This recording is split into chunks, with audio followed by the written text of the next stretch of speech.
Welcome back to the Tool Crib. Well, I'm going to have to stop carrying the Olight M2R Pro Warrior as my work EDC. And I want to preface this by saying it's not because of the light outputs and it's not because of the user interface. In fact, this is probably the best flashlight in this class size that I have ever used. I love the light outputs. I love the functionality of it, how the user interface works, the ability to go into that moonlight mode, the ability to go straight into your turbo mode, and for those that like it, into your strobe mode. Those are all fantastic features. I also like the TIR optic lens that comes on this. It is just a fantastic, in fact, it's a little dirty now. You can see, I guess I need to clean it off a little bit. Even at that, the light output has been just phenomenal. It has been great. And because it uses a warmer tone LED, when you're using it in the dark and you first turn it on, it is a lot easier for your eyes to adjust to than some of those cooler white or brighter white lights. And so for all those reasons, the M2R Pro Warrior is really on top of its game. Where I'm having issues, and I knew this was going to be an issue. As a welder and a millwright, I work around metal and metallic dust all the time. So we're constantly using saws and cut-off wheels and just anything and everything for cutting steel that you can name, we do it. And so I knew this could be an issue. I thought I could get away from it for the fact that I don't open carry this. I holster carry it. And the holster on here is actually very nice. But even at that, I'm still getting metallic dust that is coming through that little weep hole. And then sometimes when I'm just using it, I'm getting metallic dust. And after about a week, I've actually cleaned this a couple different times now. And after about a week of using it, this thing was completely filled up. This is only 1 day back on the job site from being clean. So it's been a serious issue for me. Now, you can clean it. In fact, I've like I said, I've cleaned this a couple of times. And what I had to do was I used just we use the adhesive in between sheet metal sheets for metal buildings. It's kind of like a gum material. And you put it on there, it entraps the metallic dust, and you're able to clean it off. The problem is it's a constant thing that you have to do with anything that has magnets. It's part of the reason why, and I review a lot of multi-tools as well, and when the Leatherman Free series came out, they use a magnetic architecture, so they have magnets here on the bottom that help hold these tools in, which allows you to thumb roll these tools out and get to what you want.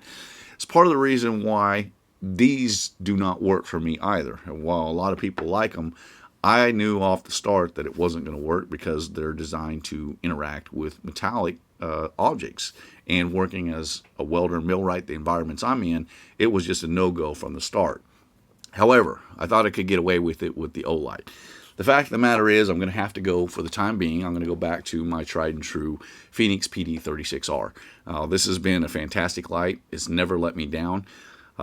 The light output settings on and the turbo mode, the higher capacity modes of the Olight are way better than that of the Fenix PD36R.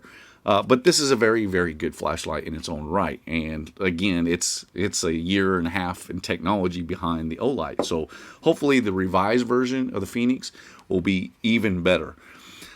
So unfortunately, I'm going to have to get away from it. And what happened is when I went to go put this on the charger, I had cleaned it off, and then I thought I got it all, but I didn't. And when you put it on the charger was actually saying that it was full, that the battery was charged up. And it's because I had a little bit of that debris trapped in there. It was kind of tricking the charger. And so once I got it cleaned up, and then it charged correctly, and I didn't have any issues with it. But it's a constant thing. And it's really annoying is what it is. And so I'm going to have to get away from any kind of flashlight that uses magnetic charging capabilities, because anything with a magnet on there is just simply not going to work for me in the environments that I use it in. Now, if you don't encounter, if you're not working in those types of environments, this is still an awesome flashlight.